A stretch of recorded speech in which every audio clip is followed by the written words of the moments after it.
তত্ত্বাবধায়ক সরকারের ধারণা বাংলাদেশের রাজনৈতিক ইতিহাসে এটি একটি অনন্য ধারণা, যেটি একটি ইউনিক এক্সাম্পল, এবং এটিকে কেন্দ্র করে বাংলাদেশে একটি ঐকমত্য প্রতিষ্ঠিত হয়েছিল। আজও সেই ঐকমত্য আছে কেয়ারটেকার গভর্নমেন্ট সিস্টেমকে পুনঃপ্রবর্তনের জন্য। এবং আজ থেকে ৩৬ বছর আগে জামায়াত ইসলামী যে ধারণাকে প্রাসঙ্গিক মনে করেছিল, এই জাতি অনেক কিছু পে করেছে, অনেক খেসারত দিয়েছে, অনেক সাফারিংস হয়েছে, অনেক পেইনস হয়েছে। আবার ৩৬ বছর পরে এসে মনে হচ্ছে এই ধারণাটাই বাংলাদেশের গণতন্ত্রের জন্য খুবই উপযুক্ত একটি ধারণার নাম।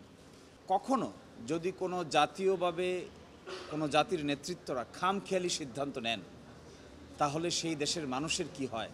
তত্ত্বাবধায়ক সরকার বাতিল করার পরে আমাদের দেশের মানুষ তা হারে হারে টের পেয়েছে। এবং বিগত ১৭ বছরে এই কেয়ারটেকার গভর্নমেন্ট সিস্টেমকে বাতিল করে যে ধরনের কনসিকুয়েন্স হয়েছে, এই জাজমেন্ট দেওয়ার সময়ই অনেক সিনিয়র আইনজীবী এবং মাইনরিটি জাজেস ৩ জন সকলেই বলেছিলেন যে এই ব্যবস্থাটা যদি বাদ করা হয় তাহলে কি কি ঘটতে পারে। তারা যা যা বলেছিলেন ঘটতে পারে, তার প্রত্যেকটি ঘটনাই বিগত ১৫ বছরে একটার পর একটা ঘটেছে। এই জন্য আমরা আদালতে বলেছিলাম ওই দিন যে এই জাজমেন্টটা, মাইনরিটি জাজমেন্টটা হলো প্রফেটিক জাজমেন্ট। অনেক সময় মতদ্বৈততা পরবর্তীতে সত্য প্রমাণিত হয়, এইখানকার মতদ্বৈততা পরবর্তীতে সত্যে প্রমাণিত হয়েছে। এবং দেখেন, এই ভারতীয় সাবকন্টিনেন্টে যে কয়টা বড় ধরনের পলিটিক্যাল ব্ল্যান্ডার আছে, তার মধ্যে একটা হলো ইন্দিরা গান্ধী কর্তৃক যে ইমার্জেন্সি জারি হয়েছিল ভারতে ১৯৭৫ সালে, সেটি বাংলাদেশে এই ভারতীয় ইতিহাস থেকে পলিটিক্যাল রাজনৈতিক সিদ্ধান্ত থেকে কখনো সরিয়ে দেওয়া যায় না। ইট অলওয়েজ এ ব্লেম। একইভাবে ১৯৭৫ থেকে ১৯৭৭ সালে এই ইমার্জেন্সি জারি করে ভারতের সংবিধানকে সাংঘাতিকভাবে আন্ডারমাইন করা হয়েছিল। এবং ভিয়েতনাম যুদ্ধ ১৯৫৫ থেকে ১৯৭৫, এটিও একটা বড় ধরনের পলিটিক্যাল ব্লান্ডার। এবং আপনি দেখবেন যে ওয়াটারগেট কেলেঙ্কারি ১৯৭১ সালে যেটা হয়েছিল, এটাও একটা পলিটিক্যাল ব্লান্ডার। আমরা আজকে আদালতকে বলেছি যে তত্ত্বাবধায়ক সরকার বাতিল করা এটিও একটি পলিটিক্যাল নেতৃবৃন্দের দূরদর্শিতার মারাত্মক অভাবের ফল। এবং এটিকে বাতিল করে যে কনসিকোয়েন্স তৈরি করা হয়েছে, এই কনসিকোয়েন্সের খেসারত আমাদের দেশকে দিতে হয়েছে অনেক দিন। আমরা চাই এটা এখানেই শেষ হোক। আমরা এটা বলেছি, জামায়াত ইসলামী কার পক্ষে রায় গেল, কার বিপক্ষে রায় গেল, এটা নিয়ে কনসার্ন না। আমাদের পক্ষে রায় গেল কিনা এটা নিয়েও আমরা কনসার্ন না, আমাদের বিপক্ষে রায় গেল কিনা এটা নিয়েও আমরা কনসার্ন না।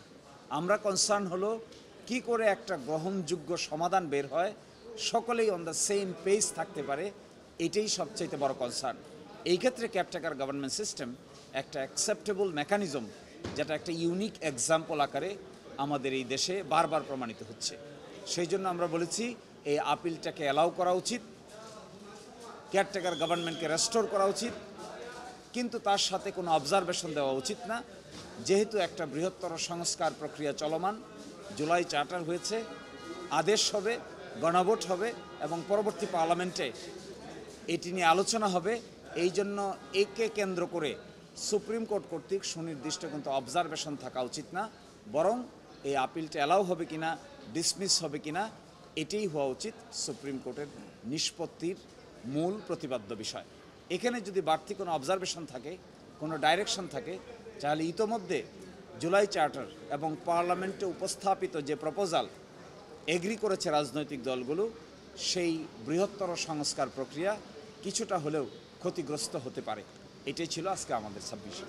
যে অনগোয়িং সংস্কার প্রক্রিয়া চলমান, যার মধ্যে কেয়ারটেকার গভর্নমেন্ট সিস্টেমটা কী হবে, এটাও একটা আলোচনার বিষয়। এই ব্যাপারেও জুলাই চার্টারে স্বাক্ষর করেছেন। এইটিও আগামী গণভোটে উপস্থাপন করা হচ্ছে। যদি তাই হয়ে থাকে, তাহলে এখানে এমন কোনো অবজারভেশন দেওয়া ঠিক হবে না যা নাকি এই বৃহত্তর রিফরমেশন প্রসেস কোনো না কোনোভাবে বাধাগ্রস্ত হয়।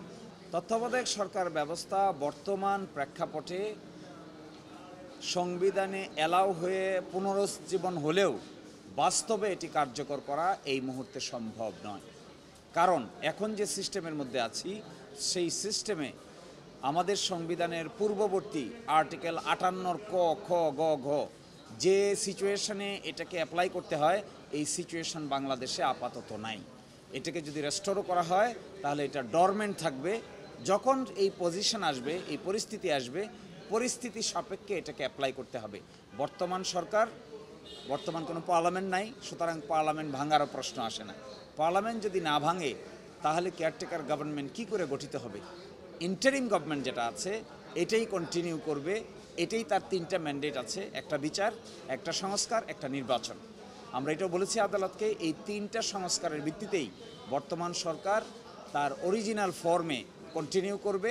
নতুন পার্লামেন্ট হবে, নতুন পার্লামেন্টের সিদ্ধান্তে যদি আগের কেয়ারটেকার গভর্নমেন্ট আগের মতোই থেকে যায়, অথবা নতুন করে জুলাই চার্টারে উল্লেখিত কোনো মেকানিজমকে ইন্ট্রোডিউস করা হয়, সেই সিস্টেমে পরবর্তী থেকে কেয়ারটেকার গভর্নমেন্ট কার্যকর হবে।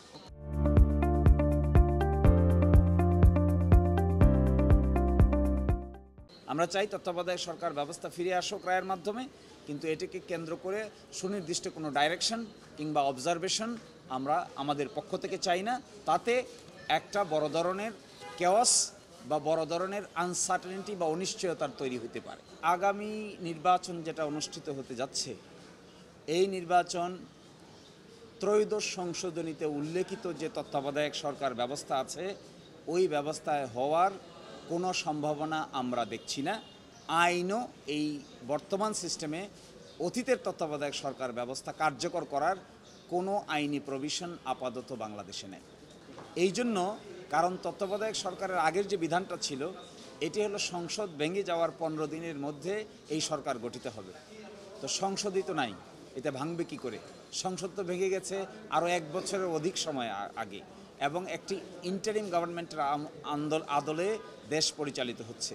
ফলে এখানকার নির্বাচন, এই ইন্টারিম গভর্নমেন্টের তো ম্যান্ডেট আছে নির্বাচন করার, সুতরাং এখানে কেয়ারটেকার গভর্নমেন্ট আগের ফরম্যাটে আসবে, এই আলোচনাটা করাটা আমি মনে করি অযথাই একটা কনস্টিটিউশনাল অনিশ্চয়তার তৈরি করা হবে। ঐকমত্য কমিশন যেটা করেছেন, ঐকমত্য কমিশন গতকালকে তার লাস্ট মিটিং করেছেন। এই লাস্ট মিটিং করে প্রস্তাব দিয়েছেন সরকারকে, আজকে তাদের প্রস্তাবনা ফর্মালি জমা হবে। এই প্রস্তাবের আলোকে একটি আদেশ জারি হবে, যা হবে জুলাই সনদ বাস্তবায়ন উইদিন ব্র্যাকেট সংবিধান সংস্কার আদেশ। এই সংস্কার আদেশটি উল্লেখিত সিস্টেমে যাবে হলো একটি গণভোটে। এর বাইরে গণভোটটা কেমন করে হবে, গণভোটের বিধান কি কি থাকবে, এবং গণভোটটা কি করে গৃহীত হবে, এই আলোকে আরেকটা সেপারেট অর্ডিন্যান্স জারি হতে পারে। এরই মাধ্যমে এই গণভোটে যখন এটা অ্যাকসেপ্ট হবে, তখন যে পার্লামেন্ট হবে, এই পার্লামেন্টের 2টো ক্যারেক্টার থাকবে। একটা সংবিধান সংস্কার সভা, আরেকটি হবে একটি সাধারণ পার্লামেন্ট। সংবিধান সংস্কার সভায় আজকের যে আদেশ জারি হচ্ছে, এই আদেশটি গৃহীত হবে। গৃহীত হলে সংবিধান সংস্কার সভা তার দায়িত্ব এখানেই শেষ বলে পরিগণিত হবে। এর পরবর্তী যে নর্মাল পার্লামেন্ট হবে, ওই পার্লামেন্টে সংবিধানে গৃহীত সংস্কারগুলো পরবর্তী পার্লামেন্ট থেকে কার্যকর হবে। এই রোডম্যাপের ভিত্তিতেই আজকে আমরা আশা করব ঐকমত্য কমিশন সরকারকে যে রেকমেন্ডেশন দিচ্ছে, এই রেকমেন্ডেশনের আলোকে কারো কোনো কনফিউশন ক্রিয়েট না করে দ্রুত তাই ইমপ্লিমেন্টেশনে যেতে হবে। এইটাই বাংলাদেশের ইতিহাসে সবচাইতে বড় সাংবিধানিক সংস্কার হিসেবে আখ্যায়িত হবে। এই সরকার 3টা ম্যান্ডেট নিয়ে এসেছে, এতে কারো কোনো দ্বিমত নাই। একটা ম্যান্ডেট হলো তার বিচার, একটা ম্যান্ডেট হলো তার সংস্কার, আর একটা ম্যান্ডেট হলো তার নির্বাচন। সেই নির্বাচন তো এখনও কার্যকর করতে পারে নাই। এখন আরেকটা বাড়তি বিতর্ক এখানে রেজ করার অর্থ হলো to effect the election process. এই গভর্নমেন্ট ইলেকশন করবে না, করবে কে? Caretaker government. Is there any caretaker government in Bangladesh? Is there any situation যেখানে কেয়ারটেকার গভর্নমেন্ট আপনি এখন গঠন করতে পারবো? সুতরাং আমি মনে করি এই বিতর্কটা তোলাই হলো অযথাই বর্তমান সরকারের স্মুথলি ফাংশন করার ক্ষেত্রে অযথাই একটা কোয়েশ্চেন রেজ করা হচ্ছে। Nobody should raise this question.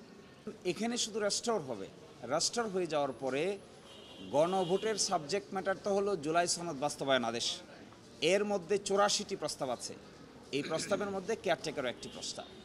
এই প্রস্তাবটা বর্তমান যে কেয়ারটেকার গভর্নমেন্টের সিস্টেম আছে, এর চাইতে একটু ভিন্ন প্রস্তাব দিয়েছেন।